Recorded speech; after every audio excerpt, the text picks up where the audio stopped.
ଭାଗବତ ବଞ୍ଚିଲେ ଭାରତ ବଞ୍ଚିବ।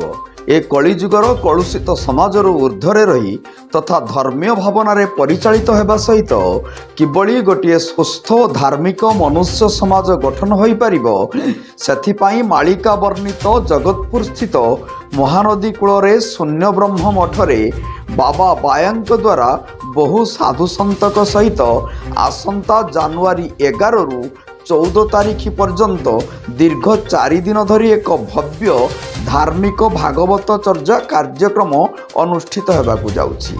ଏହି ପ୍ରସ୍ତୁତି ବୈଠକରେ ଚୌଦ୍ୱାର କଟକର ପୂର୍ବତନ ବିଧାୟକ ପ୍ରଭାତ ରଞ୍ଜନ ବିଶ୍ୱାଳ ମୁଖ୍ୟ ଉପଦେଷ୍ଟା ଭାବେ କାର୍ଯ୍ୟକ୍ରମ ପରିଚାଳନା କରିଥିବା ବେଳେ ସ୍ଥାନୀୟ ଅଞ୍ଚଳରେ ବହୁ ବରିଷ୍ଠ ଅଧିକାରୀ ତଥା ନାଗରିକମାନେ ଉପସ୍ଥିତ ଥିଲେ। ସୂଚନା ଅନୁସାରେ ମାଳିକା ବର୍ଣ୍ଣିତ ପୁଣ୍ୟଗର୍ଭା ମହାନଦୀ ପଠାରେ ଶୂନ୍ୟବ୍ରହ୍ମ ମଠରେ କାହିଁ ଅନାଦି କାଳରୁ ଭାଗବତ ଚର୍ଚ୍ଚା କାର୍ଯ୍ୟକ୍ରମ ଅନୁଷ୍ଠିତ ହୋଇଆସୁଛି।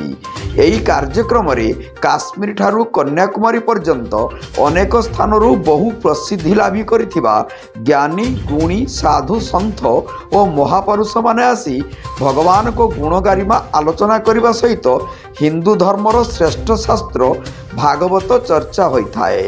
କଟକରୁ ରମେଶ ଚନ୍ଦ୍ର ମାଳିଙ୍କ ରିପୋର୍ଟ, जनता एक्सप्रेस। शून्य ब्रह्म आश्रम बाबा बाया चिंताधारा जो जगतपुर ए शून्य ब्रह्म आश्रम रे महानदी तटरे आश्रम ए आश्रम रे प्रत्येक वर्ष ए कार्यक्रम महा समारोह रे पालन करा जाए। शून्य ब्रह्म आश्रम रे एथर 16 वर्ष एथिरे गोटे कार्यक्रम निया जाइछि। भागवतर प्रचार प्रसार निमंते समस्त जाति धर्म दल वर्ण निर्विशेष रे ए कार्यक्रम को पूज्य बाबा बाया तांको चिंताधारा जोगु समस्त साधु संत प्राय भारत रु विभिन्न कोणरू आसी जोग देबे। ओडिशा राज्य रु मध्य समस्त साधु संत जोग देबे। भागवत उपरे प्रचार प्रसार हबो एवं यार मुख्य लक्ष्य होछि सुस्थ समाज गठन करिबारे पूज्य बाबा बायांकर जो चिंताधारा ताको साकार करिबा पई आज जगतपुर शून्य ब्रह्म आश्रम रे प्रस्तुति बैठक एठी डका जाइथिला। ये संस्था जनवरी 11 तारिख रु आपणकर आरंभ हबो जनवरी 14 तारिख पर्यंत ता धेरे समस्त मध्य योगदान करिवे। नेता माने योगदान करिवे एवं बाबाजी माने भी योगदान करिवे। खाली बाबाजी माने किछि करि परिबेनि, नेता माने देश विदेश रे हमर जगन्नाथंकर स्लोगान को पठेइबे जोटा हम विश्व रे प्रचारित हबो।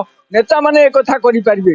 बाबाजी माने केवल भारत रे तांकर जो संस्कृति किभଳି भाबरे कार्यक्रम हबो से माने करि चलिबे, किंतु एमानक सहायता लोडले एमाने देश विदेश रे आम मर्यादा रखिबे। आम जगन्नाथ महाप्रभु कथा कहिबे जे जाति माटीर ठाकुर जहांगर कल्पित करुणा कल्पित कहीं करि पारि नाहंती संसार रे जे अन्यतम शून्य पुरुष से तांकर किछि नाही निर्विकार परम ब्रह्म से जे जेमिति तांकु डाकिछि से सेमिति मध्य पाइछि।